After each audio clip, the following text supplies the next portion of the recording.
3 días después del funeral de mi esposo, todavía sentía el olor de las flores marchitas que habían quedado en la sala.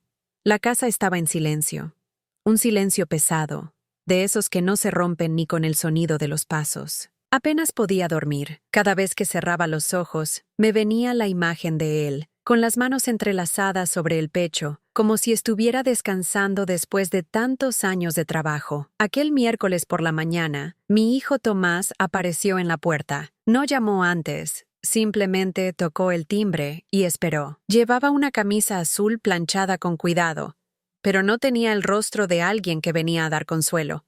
Tenía esa expresión calculada que yo conocía bien, la que usaba cuando quería decir algo que sabía que no me iba a gustar. «Mamá», dijo apenas entró, «tenemos que hablar del negocio familiar». Me quedé quieta, de pie, con la mano apoyada en el respaldo de la silla del comedor. No me abrazó, no preguntó cómo me sentía. Era como si los 3 días que habían pasado desde que enterramos a su padre hubieran sido suficientes para cerrar cualquier duelo. Espera un momento antes de seguir adelante. Háganos saber desde qué parte del mundo estás mirando. Y si te encantan estas historias, no olvides suscribirte. El episodio de mañana será absolutamente alucinante. Tu parte es de $10,000. Soltó, como si estuviera informando el precio de un coche usado. $10,000. Sentí que la sangre se me bajaba a los pies. No por la cantidad en sí, sino porque conocía demasiado bien el valor de ese negocio. Durante décadas había visto a mi esposo levantarse antes del amanecer, salir con el termo de café y regresar ya entrada la noche, con la camisa empapada de sudor. Yo misma había pasado incontables horas ayudando en todo lo que podía, desde limpiar la oficina hasta preparar comida para los empleados cuando había jornadas largas. ¿10,000? Pregunté despacio sin alzar la voz. ¿Eso es lo que vale mi parte? Tomás asintió con impaciencia, como si quisiera evitar que yo preguntara más. «Mamá, no es momento de discutir esto. La venta ya está hecha, y fue lo mejor. El negocio ya no estaba generando lo mismo, había deudas. Es un alivio para todos». Lo miré fijamente. No era la primera vez que intentaba minimizar algo para que yo aceptara sin hacer preguntas, pero nunca había sido tan frío. «¿Y quién lo compró?», quise saber. Se movió incómodo, esquivando mi mirada. «Una empresa interesada. No importa quiénes son», respondió rápido, y después añadió, «Lo importante es que ya no tienes que preocuparte por eso. Con esos 10,000, puedes arreglar algunas cosas en la casa y estar tranquila». Estar tranquila, como si mi tranquilidad dependiera de un cheque. No dije nada más. No iba a discutir en ese momento, pero en mi cabeza las piezas no encajaban. A lo largo de los años, yo había escuchado a mi esposo hablar del valor de ese negocio. Incluso en sus últimos meses, cuando ya estaba enfermo, me decía que el local y la cartera de clientes valían una fortuna. No era posible que, de un día para otro, todo se redujera a esa cifra ridícula. Tomás se levantó, dio unas palmadas suaves sobre la mesa y dijo, «Tengo que irme. Solo quería informarte. Ni un abrazo. Ni un «¿Cómo estás, mamá?». Solo la noticia y la puerta cerrándose detrás de él. Me quedé sentada en la cocina, mirando la taza de café que se había enfriado.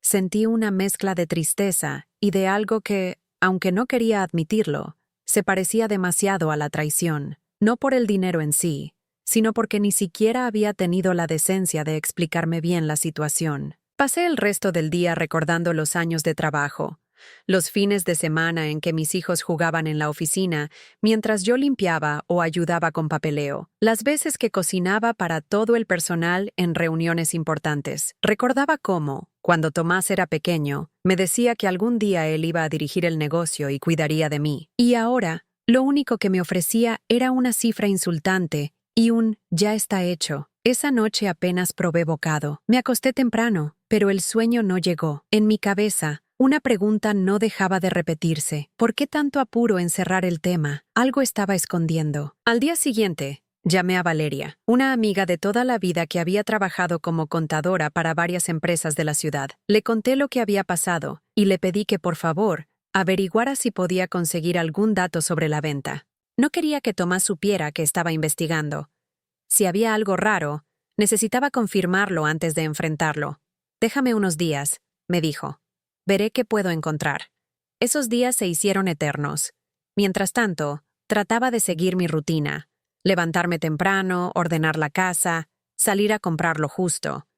Pero todo lo hacía con la sensación de que algo se me estaba escapando, como si hubiera una verdad escondida detrás de las palabras de mi hijo. Finalmente, 5 días después, Valeria me llamó. Su voz tenía un tono que nunca le había escuchado. María, conseguí los datos. El negocio se vendió por $13 millones.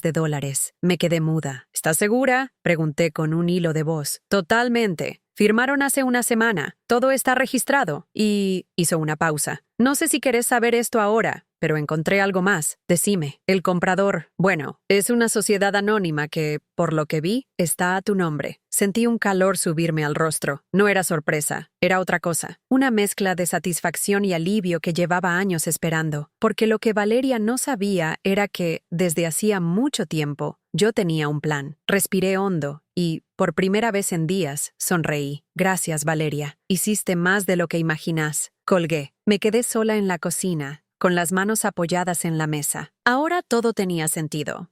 Tomás no solo me había querido engañar, sino que, sin saberlo, había cerrado un trato directamente conmigo. Lo que él creía que era su jugada maestra, se había convertido en su mayor error, y yo apenas estaba empezando a decidir qué hacer con esa información. Después de colgar el teléfono con Valeria, me quedé sentada varios minutos en la cocina, mirando la pared como si ahí estuviera escrita la respuesta a lo que debía hacer. Tener la confirmación de que el negocio se había vendido por $13 millones me revolvía el estómago. No era solo por la cantidad, era por el descaro con el que Tomás me había mirado a los ojos para decirme que mi parte era de 10,000, como si yo fuera una anciana que no entiende de números ni de papeles. Lo que Valeria me había revelado sobre la sociedad anónima me daba una ventaja. Ese plan no lo había improvisado. Años atrás, cuando mi esposo, Ernesto, comenzó a enfermar, él mismo me sugirió abrir una empresa a mi nombre. Por precaución, había dicho. No imaginábamos que terminaría siendo la herramienta que ahora me permitía tener el control de todo, sin que Tomás lo supiera. No obstante, una cosa era tener la ventaja, y otra, decidir cómo usarla. No podía simplemente salir y decirle que la empresa compradora era mía. Necesitaba entender bien todos los detalles para que él no encontrara forma de dar vuelta a la situación. El viernes, Valeria vino a casa con una carpeta llena de documentos. La puso sobre la mesa y se sentó frente a mí. Acá tenés todo lo que encontré. Los contratos, los registros, las transferencias. No hay duda. La sociedad compradora es tuya. Lo que no entiendo, dijo mirándome seria, es por qué Tomás no lo sabe. Porque no tenía por qué saberlo, respondí. Abrí la carpeta y empecé a revisar hoja por hoja. Reconocí mi firma en varios documentos y las inscripciones que había hecho años atrás. Todo estaba en orden. Mientras repasaba los papeles, no podía evitar que mi mente se fuera atrás, a los primeros años del negocio. Ernesto comenzó con un pequeño local de repuestos para maquinaria agrícola. Yo lo ayudaba en todo lo que podía, aunque también cuidaba de los chicos. Recuerdo las madrugadas en las que él se iba con el auto cargado de piezas y yo me quedaba preparando las facturas en una máquina de escribir vieja. A veces llevaba a Tomás conmigo para que aprendiera cómo funcionaba todo. Él se mostraba interesado, hacía preguntas y hasta ayudaba a ordenar los estantes. Pero con los años, ese interés se fue transformando. Cuando Tomás terminó la universidad, empezó a presionar a Ernesto para que modernizara todo y expandiera más rápido. Ernesto siempre fue prudente y le decía que no había que endeudarse más de la cuenta. Eso generaba discusiones. Yo intentaba mediar, pero muchas veces Tomás se mostraba impaciente, como si supiera más que su propio padre. Ahora, sentado frente a los papeles, me daba cuenta de que esa impaciencia no había desaparecido. Solo se había vuelto más peligrosa. ¿Y qué vas a hacer con esto?, preguntó Valeria, señalando la carpeta. Todavía no lo sé. Necesito ver cómo se mueve él, qué espera conseguir. Esa misma tarde, Tomás me llamó. No había pasado ni una semana desde su visita y ya estaba de nuevo en el tema. Mamá, quería asegurarme de que recibiste el cheque de los 10,000. Su voz era neutra, sin rastro de nervios. Sí, lo recibí. Perfecto. Y bueno, quería saber si necesitas algo más. Su pregunta sonaba a formalidad. No había preocupación genuina. No, Por ahora estoy bien, contesté. Pero, Tomás, ¿por qué tanta prisa en vender? Hubo un silencio corto antes de que respondiera. Mamá, el negocio ya no daba lo mismo. Había que actuar rápido antes de que se devaluara. No insistí. No quería que sospechara que yo ya sabía la verdad. Después de cortar, me quedé pensando en algo que Ernesto me repetía. Nunca te muestres desesperada, ni siquiera cuando lo estés. La calma es tu mejor defensa. Y tenía razón. Si quería manejar esta situación, debía seguir como si nada, aunque por dentro quisiera gritarle a mi hijo lo que pensaba de su trato.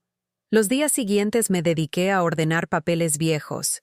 Entre carpetas y cajas, encontré fotos de los primeros empleados, recibos de compras que hacíamos al contado, cartas de clientes agradecidos. Todo eso me recordó por qué habíamos levantado ese negocio, no solo para ganar dinero, sino para dejar algo que pudiera sostener a la familia. El lunes, Valeria volvió a llamarme. María, escuché que Tomás y su esposa están haciendo planes para mudarse. No sé a dónde, pero dicen que es una casa mucho más grande. Eso confirmaba lo que yo sospechaba. Él contaba con usar gran parte de esos 13 millones para su propio beneficio. Lo que no sabía era que ese dinero ya estaba fuera de su alcance. Esa noche, mientras preparaba la cena, pensé en la mejor manera de seguir. No se trataba de venganza. Se trataba de recuperar lo que era mío y de dejar claro que no podían tratarme como si fuera una carga o una figura decorativa en la familia. No pasaron 2 días hasta que Tomás volvió a aparecer por casa, esta vez acompañado de su esposa, Carla. Ella entró con una sonrisa forzada y un tono meloso. María, queríamos verte. Sabemos que estos días han sido difíciles. Me ofrecieron sentarme en el living. Carla miraba alrededor como evaluando el lugar. Tomás se acomodó en el sillón y fue directo al punto. Mamá, queríamos comentarte que estamos viendo una propiedad que podría ser ideal para nosotros y para cuando vengas a visitarnos. No era una invitación, era una manera de mostrarme que ya tenían planes con el dinero. Me alegro, dije sin mucho entusiasmo. ¿Y cómo piensan financiarla? Tomás se miró con Carla y respondió. Con lo que obtuvimos de la venta. No dije nada más. No valía la pena. Ya sabía que en poco tiempo la realidad les iba a caer encima. Cuando se fueron, me quedé en el sillón pensando en la ironía. Ellos creían tener el control absoluto, pero en realidad cada paso que daban los acercaba más al momento en que descubrirían que no era así. Esa noche decidí que no iba a esperar demasiado. Pronto. Tomás tendría que saber que la sociedad que compró el negocio no solo me pertenece, sino que ahora soy la dueña legal de todo.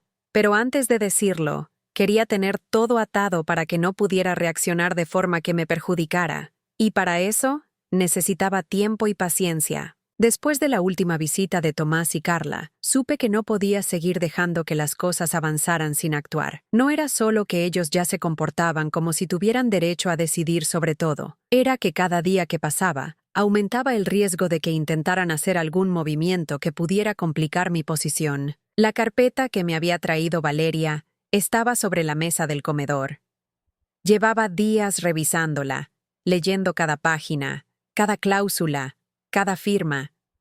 Sabía que en esos papeles estaba la llave para no solo defenderme, sino también para asegurarme de que Tomás entendiera que no podía tratarme como lo había hecho. El primer paso fue entender exactamente cómo se había hecho la operación. Según los documentos, la sociedad que yo misma había constituido hacía años, a la que le había puesto el nombre de Servicios Comerciales del Centro S.A., fue la compradora formal del negocio. Esa sociedad estaba registrada a mi nombre y tenía cuentas abiertas en 2 bancos distintos, ambas bajo mi control. En los registros aparecía que la transferencia de los 13 millones de dólares se había hecho directamente a una de esas cuentas. Esto significaba que todo estaba legalmente blindado. Tomás no tenía cómo revertirlo, al menos no sin hacer un escándalo legal que terminaría dejándolo mal parado.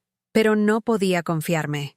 Conociendo a mi hijo, sabía que en cuanto se diera cuenta de lo que había pasado, intentaría cualquier maniobra para recuperar el dinero. Por eso, antes de que él supiera la verdad, decidí reforzar mi posición. Llamé a Valeria y le pedí que me acompañara al banco. Quería mover parte del dinero a una cuenta que Tomás no pudiera rastrear. No porque pensara huir ni nada parecido, sino porque quería asegurarme de que, pase lo que pase, yo conservaría el control. El lunes por la mañana, fuimos juntas. En el banco, pedí una cita con el gerente, un hombre llamado Luis que me conocía desde hacía más de 20 años. Cuando le expliqué que quería abrir una cuenta a plazo fijo a mi nombre, no puso objeciones. Movimos una parte importante del dinero allí, y otra parte quedó disponible para cualquier gasto o inversión que decidiera hacer. «María», me dijo Luis mientras firmaba los papeles, «con esta estructura, nadie puede tocar su dinero sin su autorización directa». Esa frase me dio una tranquilidad que no sentía desde hacía días. Con eso resuelto, el siguiente paso fue empezar a averiguar más sobre lo que Tomás y Carla estaban planeando. No quería enfrentarme a ellos a ciegas. Valeria me puso en contacto con un conocido suyo, Javier, que trabajaba en una inmobiliaria local. Lo llamé y le expliqué que quería saber si mi hijo había hecho alguna operación recientemente o estaba en proceso de comprar una propiedad. No le di demasiados detalles, pero le dejé claro que necesitaba discreción. 2 días después, Javier me llamó. «María, tu hijo y su esposa estuvieron visitando una casa en las afueras. Es grande, con jardín, piscina y hasta una sala de juegos. El precio ronda el $1,500,000. ¿Y ya hicieron una oferta?», pregunté. «No todavía, pero están muy interesados». El vendedor me dijo que pensaban cerrar en las próximas semanas. Esa información me confirmó que Tomás estaba actuando como si tuviera acceso al dinero, sin imaginar que en realidad ya no lo controlaba. Y eso jugaba a mi favor. Mientras él hacía planes, yo ganaba tiempo para organizar mi próxima jugada. Mientras tanto, en casa, intentaba mantener la calma. Cocinaba, limpiaba, salía a hacer compras como siempre. No quería que nadie sospechara que algo se estaba gestando. Incluso cuando Tomás me llamaba, mantenía la misma actitud tranquila, escuchándolo hablar de sus planes con la seguridad de quien cree tener todo bajo control. Una tarde, mientras tomaba un café en la cocina, recordé una conversación que había tenido con Ernesto meses antes de que enfermara gravemente. Él me había dicho que, aunque confiaba en Tomás para manejar ciertas cosas, no estaba seguro de que tuviera el juicio necesario para tomar decisiones importantes. «Es impulsivo», había dicho. «Si algún día me pasa algo, quiero que vos tengas la última palabra sobre el negocio». En ese momento, esas palabras me parecieron exageradas. Hoy entendía que Ernesto había visto algo que yo no quise aceptar. Decidí que necesitaba una reunión más con Valeria para planear los próximos pasos. Nos encontramos en una cafetería discreta, donde nadie nos conocía. «Valeria, no puedo dejar que Tomás se entere de golpe. Si lo hago, puede reaccionar mal y tratar de presionarme. Necesito encontrar el momento adecuado». «Entonces, ¿qué pensás hacer?», preguntó ella. «Seguiré actuando como si no supiera nada, pero voy a preparar toda la documentación para que, cuando llegue el momento, no pueda decir ni hacer nada que cambie lo que ya está hecho». Pasamos más de 1 hora revisando detalles, escrituras, contratos, cuentas bancarias. Cuando terminamos, sentí que, por primera vez desde el funeral, tenía el control total de la situación. Esa misma noche, Tomás volvió a llamar. Esta vez, su tono era distinto. «Mamá, estamos a punto de cerrar lo de la casa. El vendedor nos está esperando». «Me alegro», contesté. «¿Y tienen todo el dinero listo?». «Sí, claro», respondió, seguro de sí mismo. «Está todo en orden». Colgué el teléfono y sonreí. Sabía que muy pronto se daría cuenta de que todo en orden era, en realidad, una ilusión. Lo único que quedaba era esperar el momento justo para que entendiera que la operación que había hecho, pensando que me estaba sacando del juego, había terminado dejándome a mí como la única dueña. Ese momento se acercaba más rápido de lo que él imaginaba. Las semanas siguientes a la última llamada de Tomás fueron una especie de cuenta regresiva silenciosa. Yo sabía que el momento de enfrentar la verdad estaba cerca, y él, sin darse cuenta, estaba caminando directo hacia esa situación. Cada vez que hablábamos, percibía en su voz una seguridad excesiva, como si todo estuviera bajo su control. Durante ese tiempo, Valeria y yo afinamos cada detalle. Revisamos 3 veces la documentación de la sociedad, Servicios Comerciales del Centro S.A., los registros de la compra del negocio y las transferencias bancarias. Nada quedaba suelto. Incluso consulté con un abogado, el señor Ricardo Pérez, para que confirmara que no había ningún resquicio legal que Tomás pudiera usar para impugnar la operación. María, todo está blindado, me aseguró Ricardo después de revisar la carpeta completa. La sociedad es suya, el dinero está en sus cuentas y la operación fue legítima. Él firmó todo sin leer con atención, y eso no lo exime de responsabilidad. Esa frase me dio la tranquilidad final que necesitaba. Ya no se trataba de si podía enfrentar a Tomás, sino de cuándo. El momento llegó antes de lo que esperaba. Un jueves por la mañana, Tomás me llamó de forma apresurada. «Mamá, necesito que nos veamos hoy. Es urgente». «¿Qué pasa?», pregunté con tono neutro. «Lo de la casa. El vendedor quiere cerrar ya. Tenemos que hacer la transferencia y, por protocolo, quieren confirmar que el dinero está disponible». Era la oportunidad perfecta. «Está bien. Vení a casa después de almorzar», respondí. Colgué y respiré hondo. No era nerviosismo, sino una mezcla de expectativa y certeza de que estaba por dar un paso que cambiaría por completo la relación con mi hijo. Pasé la mañana ordenando la sala y poniendo los documentos en una carpeta sobre la mesa del comedor.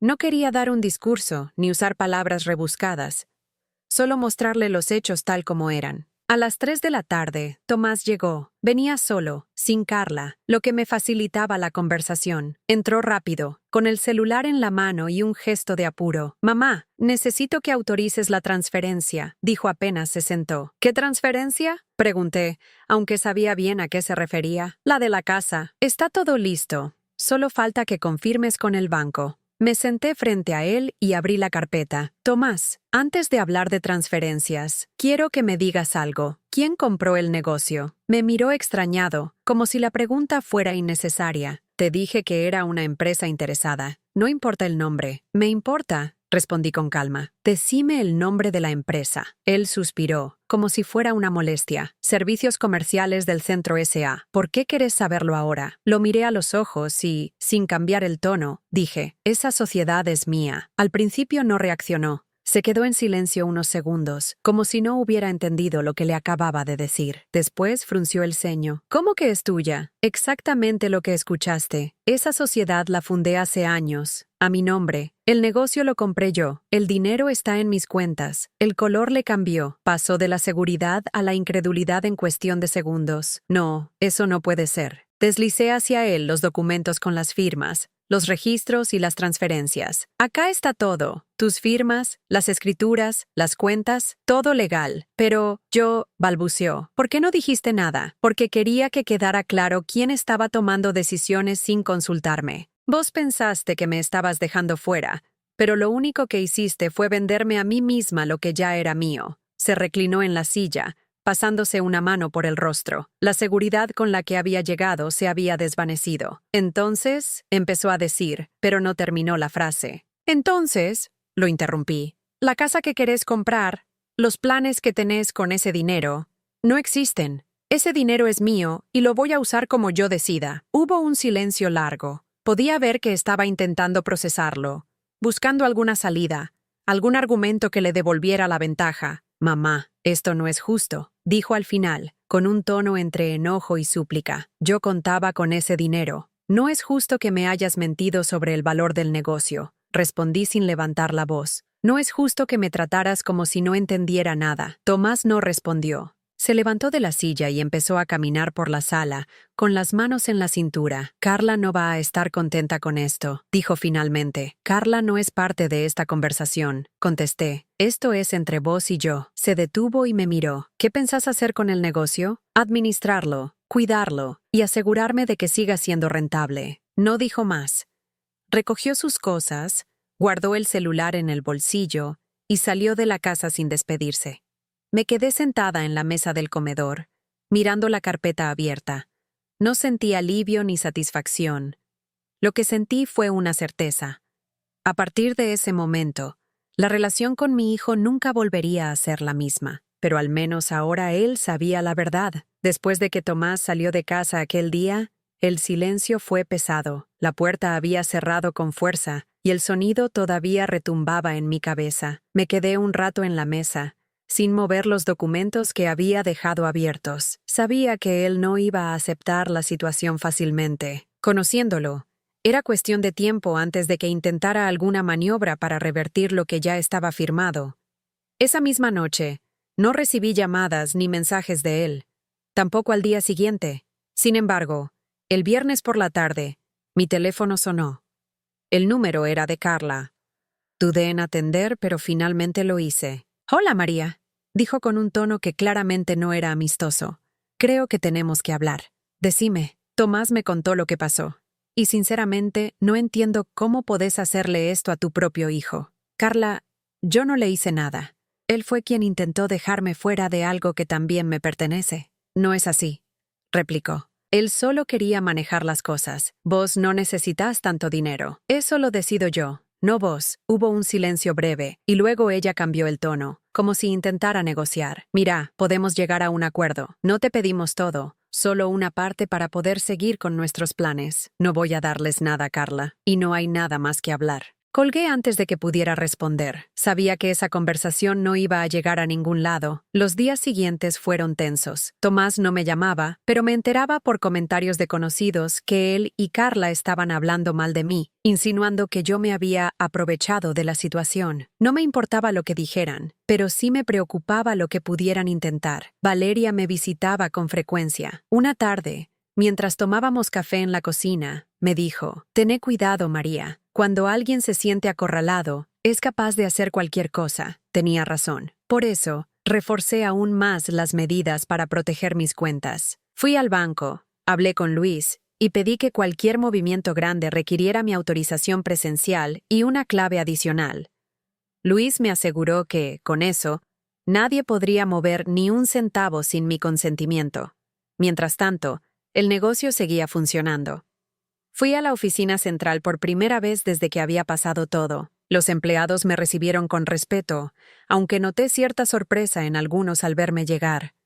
Me reuní con el gerente, el señor Alberto Gómez, y le expliqué que, a partir de ese momento, yo iba a supervisar personalmente algunas decisiones importantes. «Entiendo, señora María», dijo Alberto, «y quiero que sepa que cuenta con todo mi apoyo». Esa visita fue clave para mí. Me permitió confirmar que tenía el control total, no solo en los papeles, sino también en la práctica. Una semana después, Tomás finalmente vino a verme. No avisó, simplemente tocó el timbre y esperó. Cuando abrí la puerta, lo vi con una expresión seria, sin rastro de la seguridad con la que había llegado la última vez. «Podemos hablar», dijo. «Pasa». Se sentó en el mismo lugar que la vez anterior, pero esta vez no llevaba documentos ni hablaba de transferencias. «Mamá», empezó, pero hizo una pausa. «Quiero que sepas que me siento traicionado». «Yo también me sentí así, Tomás», respondí. «Y por tu culpa. No es lo mismo. Yo solo quería que las cosas se hicieran rápido. Y para eso me mentiste sobre el valor del negocio». Bajó la mirada. No respondió. «No voy a cambiar mi decisión», continué. «El dinero y el negocio son míos. Si querés estar involucrado, tendrás que ganarte mi confianza». «¿Y cómo se supone que haga eso?», preguntó con un tono casi desafiante. «Empezando por reconocer lo que hiciste y aceptando que ahora las cosas se manejan de otra manera». Tomás no dijo nada más. Estuvo unos minutos en silencio y luego se levantó. «Carla no lo va a aceptar. No es problema mío». Se fue sin despedirse. Esa fue la última vez que lo vi en varios días. Después, comenzaron a llegarme comentarios de que él y Carla estaban enfrentando problemas para concretar la compra de la casa que querían. Al no tener acceso al dinero, sus planes se estaban desmoronando. A nivel personal, esa situación comenzó a afectar su relación. Una conocida en común me contó que las discusiones entre ellos eran constantes y que Carla lo culpaba directamente a él por no haber asegurado el dinero antes. Mientras tanto, yo me concentraba en el negocio. Organicé reuniones con proveedores, revisé contratos y comencé a implementar algunos cambios que Ernesto y yo habíamos hablado años atrás. La empresa empezó a mostrar mejores resultados en pocos meses, y eso reforzaba mi convicción de que había hecho lo correcto. Un viernes por la tarde, recibí un mensaje de Tomás. «Podemos hablar mañana». Acepté. Nos encontramos en una cafetería. Él parecía más cansado, menos arrogante. «Mamá, las cosas no están bien con Carla. Dice que todo esto es culpa mía». «No me sorprende», respondí. «No vine a pedirte dinero», aclaró. Solo quería que supieras que, bueno, tal vez manejé mal las cosas. No era una disculpa completa, pero era lo más cercano que había escuchado de su parte. Si querés volver a involucrarte en el negocio, dije, podemos hablarlo, pero bajo mis condiciones. Tomás asintió, aunque no parecía convencido. Sin embargo, su tono ya no era de exigencia. Ese día entendí que su orgullo estaba empezando a ceder. La seguridad que tenía se había desmoronado, y ahora estaba obligado a ver las cosas desde una posición que nunca imaginó, la de tener que pedirme una oportunidad. Después de nuestra conversación en la cafetería, quedé con la sensación de que Tomás había comenzado a entender que la situación no iba a cambiar a su favor. No había pedido dinero directamente, y aunque no lo dijo con todas las letras, reconoció que había manejado mal las cosas. Sin embargo, no me dejaba engañar. Sabía que todavía estaba procesando todo y que su reacción final dependería de cómo se desarrollaran las semanas siguientes. Yo, por mi parte, decidí que era el momento de cerrar completamente el círculo y asumir públicamente el control del negocio. Hasta ese momento, solo los empleados de la oficina central sabían que yo era la propietaria. Quería que no quedara ninguna duda, ni para Tomás, ni para Carla, ni para nadie más. El primer paso fue convocar a una reunión con todo el personal administrativo y de ventas. La programé para un martes por la mañana en la sala de conferencias. Llegué temprano, revisé la presentación que había preparado con la ayuda de Alberto Gómez, el gerente, y me aseguré de que todo estuviera en orden. Cuando entré a la sala, vi caras de curiosidad. Algunos empleados ya sospechaban algo, pero otros no tenían idea de lo que iba a anunciar. Buenos días a todos.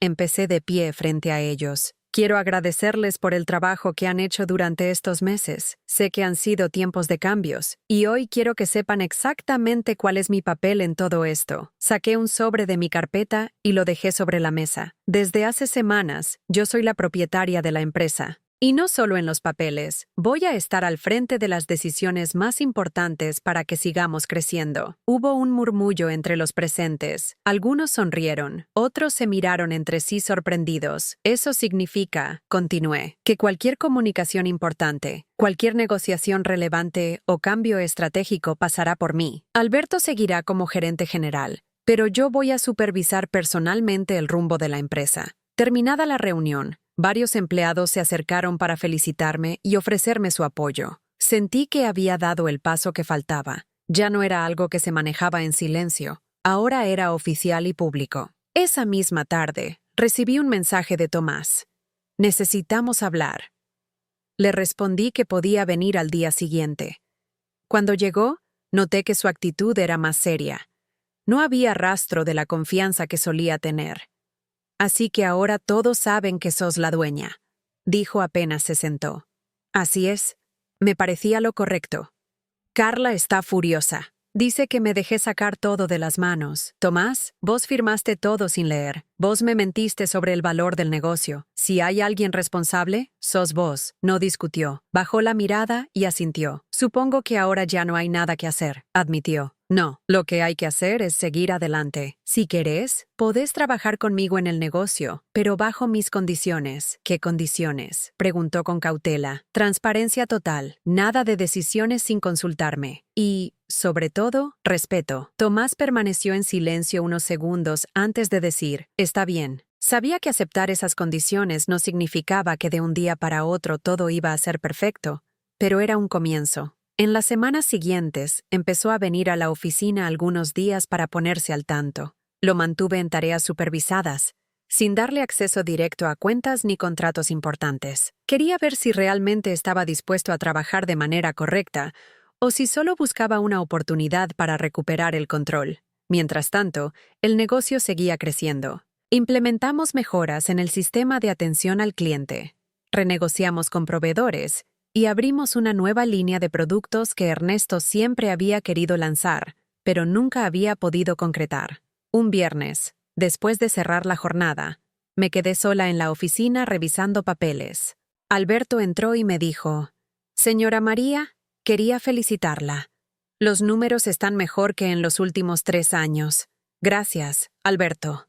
Esto es un trabajo de todos». En ese momento, sentí que finalmente había logrado lo que me había propuesto desde el principio: recuperar lo que era mío y demostrar que podía manejarlo mejor de lo que muchos esperaban. En lo personal, la relación con Tomás seguía siendo distante. Ya no había discusiones abiertas, pero tampoco una cercanía real. Con Carla, el trato era prácticamente inexistente. No me preocupaba. Mi objetivo no era reconstruir una familia idealizada, sino mantener mi independencia y mi lugar. Una mañana, mientras ordenaba papeles en casa, encontré una de las últimas carpetas que Ernesto había preparado antes de enfermar. Adentro había una carta que me había escrito, donde me decía que confiaba en mí para cuidar el negocio y que no permitiera que nadie me apartara de él. Leer esas palabras me reafirmó que había hecho lo correcto desde el primer momento. Hoy, todo está bajo control. El negocio funciona, mis cuentas están seguras y yo tengo la autoridad que me corresponde. Tomás sabe que, si quiere un lugar en esta empresa, tendrá que ganárselo. Y yo sé que, pase lo que pase, no volveré a dejar que alguien tome decisiones por mí. Ahora sí, soy oficialmente la dueña. Y esta vez, nadie puede discutirlo.